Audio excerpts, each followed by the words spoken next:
Well, hello, and welcome to the CSF Monthly Podcast for January 2020. Whenever you're listening to and watching this, I wish you a very happy new year and a happy new decade. So today I'm going to review 2 of the 4 papers uploaded to the CSF website this month.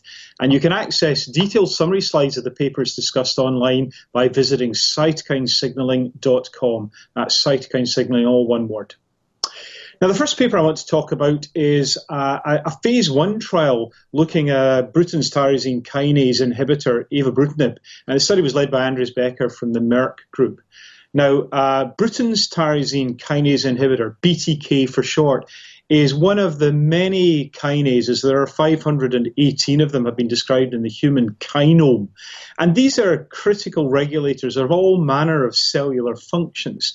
And as we know, for example, in the JAK inhibitor revolution, we're beginning to understand that kinase inhibition has possibilities in the management of immune-mediated inflammatory diseases. We've known for some time that they had potential in the treatment of some cancers. Now, BTK is expressed in many hematopoietic cells. It's a regulator of B cell and Fc receptor signaling. And evobrutinib is an oral BTK inhibitor, and it's been shown to have some efficacy in preclinical and autoimmune disease models. This was an analysis designed to examine the drug's safety, pharmacokinetics, target occupancy, and QT interval in healthy subjects. So healthy, phase 1, very early, so don't get too excited about it at the moment, but I think it's quite an important signal as to where the field may be going.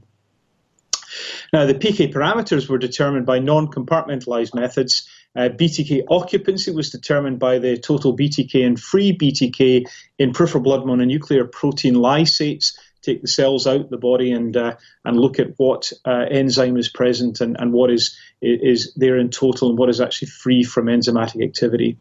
And the QT interval was obtained from a 12-lead electrocardiogram recording and corrected for heart rate by Friederike's method.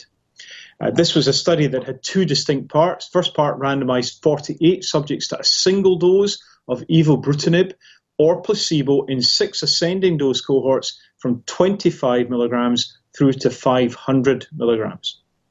Now, part 2 randomized 36 subjects to evobrutinib or placebo once daily for 14 days in 3 ascending dose cohorts of 25, 75 and 200 milligrams. So that's a pretty conventional phase 1 approach, single dose exposure, then multiple dose exposure. And the doses cover a pretty fair range as would be expected at this stage in development. These participants were aged between 18 and 55. They were non-smokers and thought to be in good general health. And their body mass index ranged from 19 to 30 kilograms per square meter. Well, the key outcomes, the treatment emergent adverse events were mostly mild. They did occur in 25% of subjects after single dosing and 48.1% of subjects after multiple dosing. One subject in the 200 milligram group experienced grade 4 increased lipase with grade 3 increased amylase. Remember, grade 3, grade 4 refer to an internationally agreed grade of severity, where 4 is the most severe.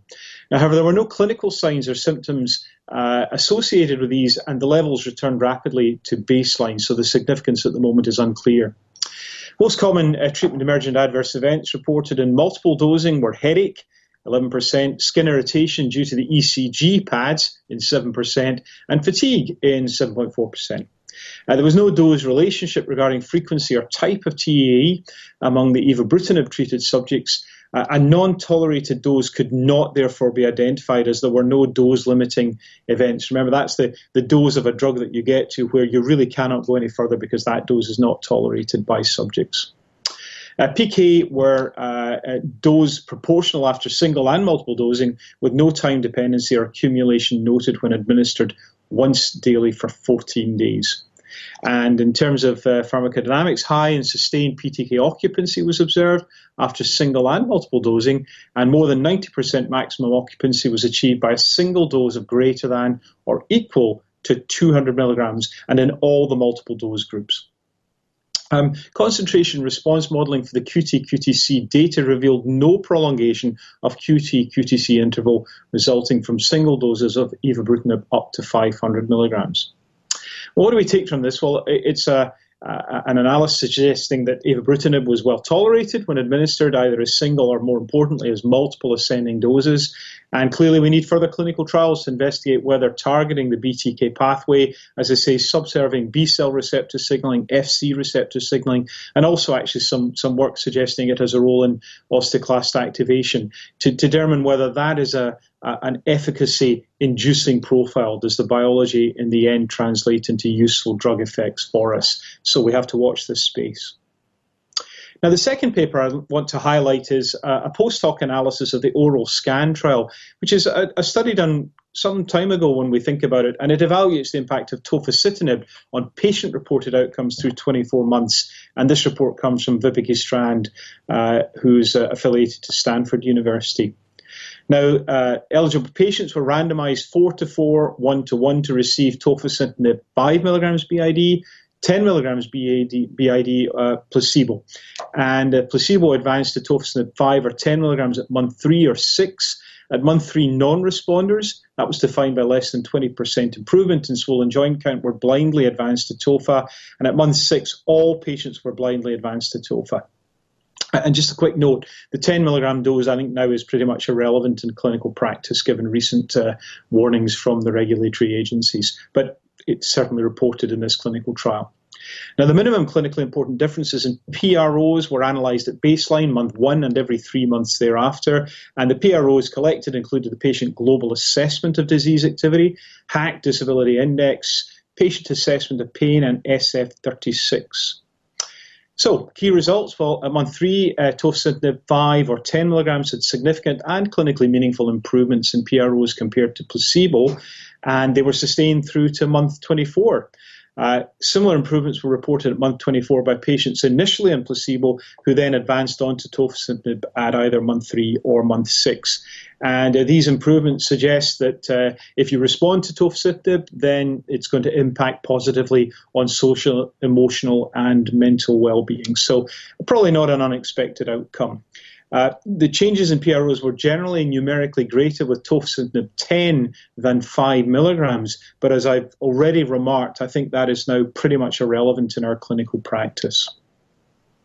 Patients receiving either 5 or 10 milligrams Tofacitinib BID reported significant improvements compared to placebo across all of the SF36 domains as well. That was measurable by month 3, and the facet changes also through to month 24.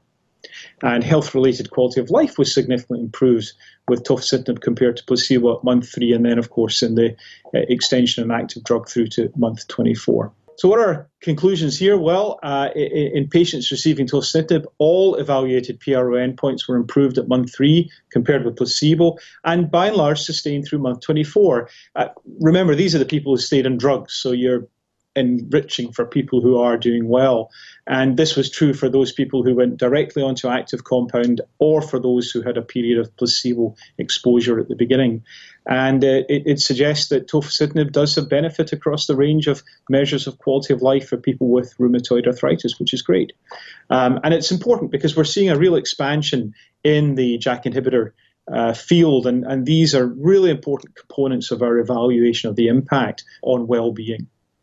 Now, all this content is discussed in a more detailed slide format in the publications section at cytokinesignaling.com. The slides are terrific. I commend them to you, and I hope you'll find them useful both in your personal study and in communicating messages to your colleagues.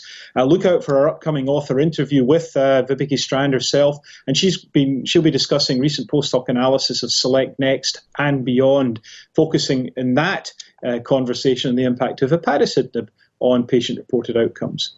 Please don't forget to subscribe to the podcast and make sure to let us know what you think by leaving us a review. Thanks very much indeed, and good luck in your clinical practice.